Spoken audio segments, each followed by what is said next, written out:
Today's lesson is going to open up Chapter 3 on migration. The first key issue of Chapter 3 is going to look into where the world's migrants are distributed.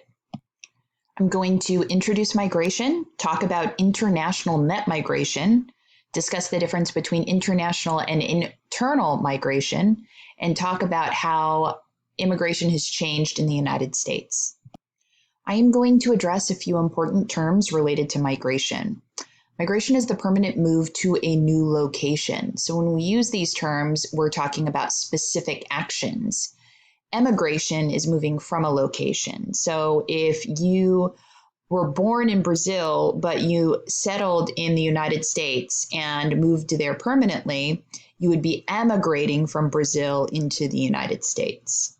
Immigration is moving to a location. That's why we refer to people who reside in the US or settle in the US who were born in different countries as immigrants. So when you move to a location, you immigrate there.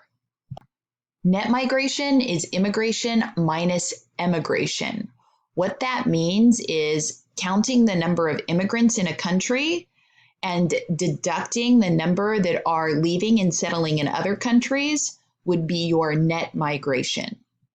For example, if the United States received 1 million new immigrants, but 500,000 left to settle in different countries, their net migration would be 500,000. Mobility is one's ability to move from place to place. Mobility does not necessarily have to attach to migration.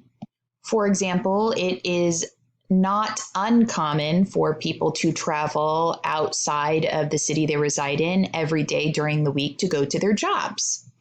Perhaps they travel outside of the city to go to a religious site once every weekend. Or maybe it's a college student who lives in a dorm seasonally, meaning when class is in session. This is a cartogram map of emigrants. It's figure 3-2. And it's on page 79. In this cartogram, the size of the country is based on the number of emigrants from 2010. Each square on this cartogram equals 100,000 people leaving the country. If the country looks bigger, it is because they have more people migrating out of their country, meaning emigrating. Let's compare the emigrant map with the world immigrant map. In contrast, this cartogram map shows the countries that are receiving more immigrants. This is figure 3-3, also located on page 79 of your textbook. Each square of this cartogram equals 100,000 people entering the country. If we looked at the difference between the two maps by numbers, that difference would represent the net migration. Next, we're going to talk about international net migration. When we refer to international migration, we're talking about the movement between two countries. Geographer Wilbur Zielinski identified a migration transition, which is easily comparable to that of the demographic transition model. The migration transition is a change in the migration patterns in a society that result from social and economic changes that also produce the demographic transition.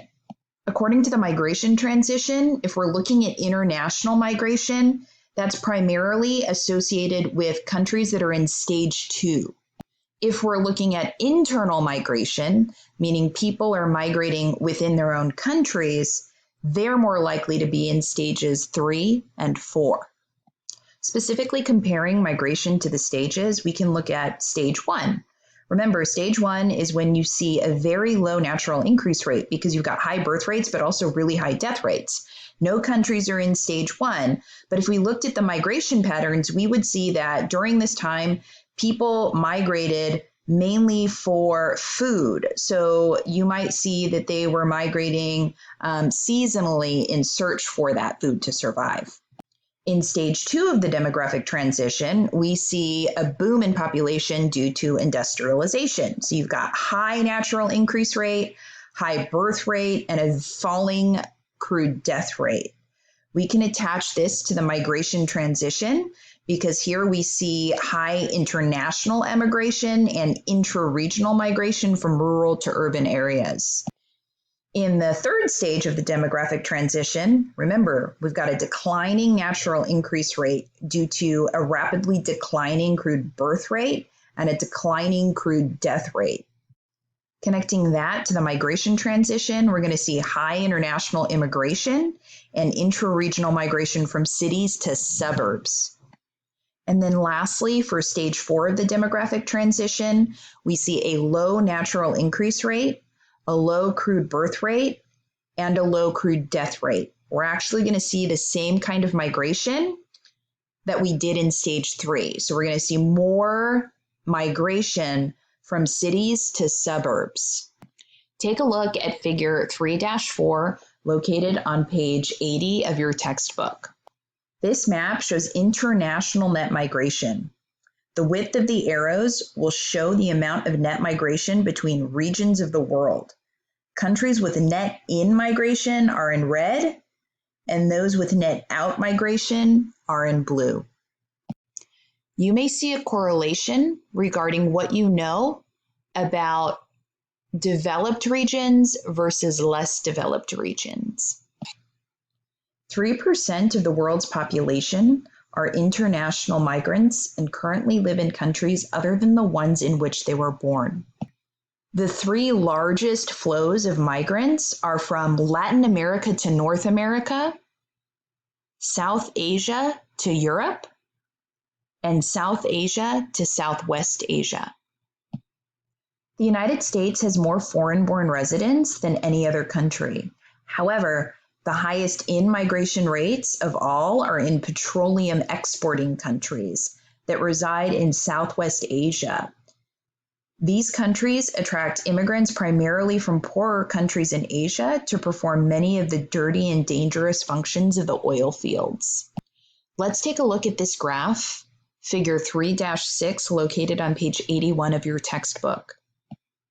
This shows immigrants and emigrants by world region. Europe, North America, and Southwest Asia have substantially more immigration than they do emigration. Migration to the United States from Mexico is by far the largest flow from a single country to another single country. The regional pattern reflects the importance of migration from developing countries to developed countries.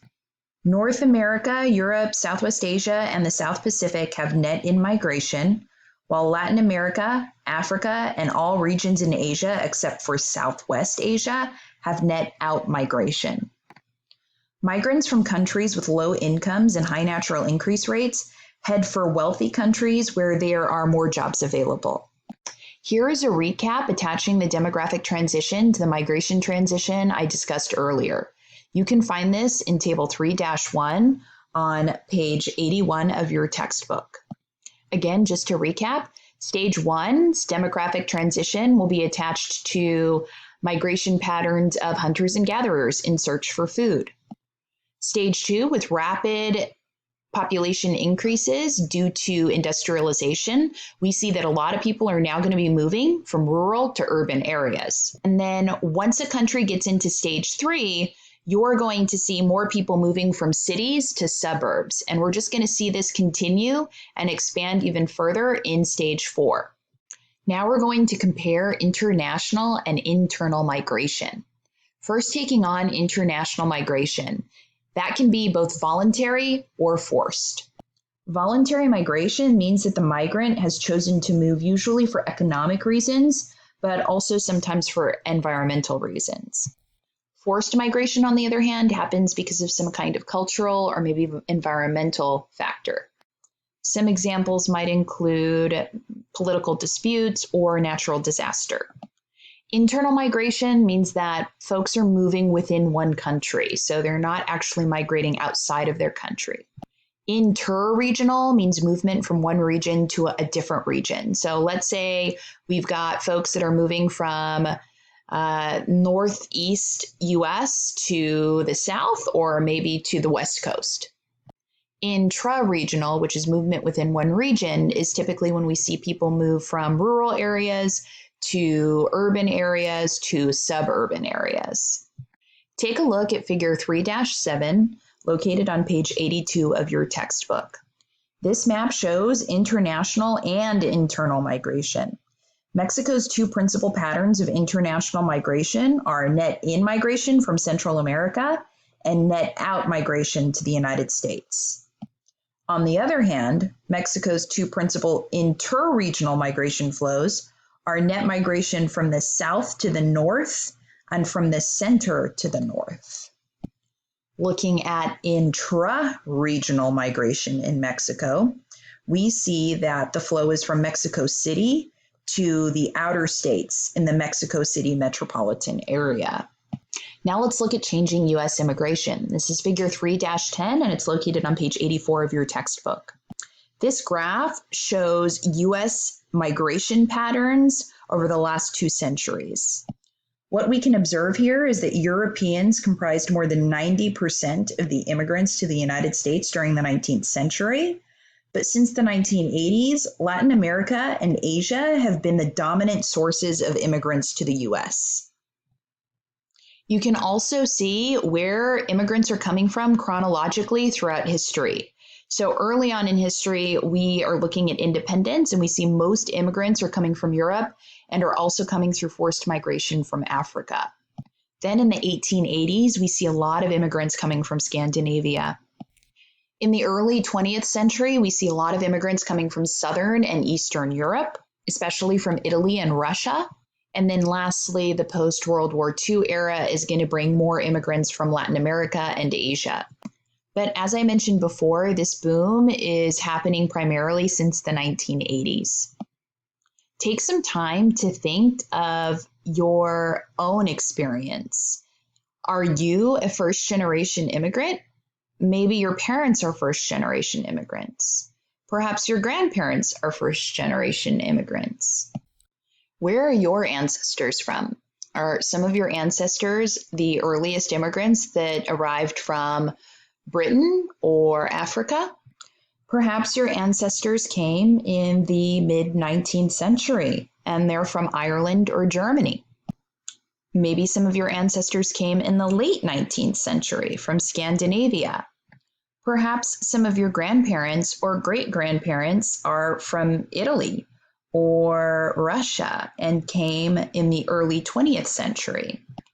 Maybe you or members of your family migrated to the United States quite recently. Do you have relatives that migrated from Latin America or Asia? It is clear that the United States is a nation of immigrants. And unless your bloodline traces back purely to Native American ancestry, it's safe to say that we're all descendants of immigrants. Take some time to think about your ancestors. What were some of the reasons that they migrated to the United States? Were they in search for educational or economic opportunities? Or were they forced to migrate because of the conditions that they were dealt with? Please be prepared to participate in our discussion after this lesson.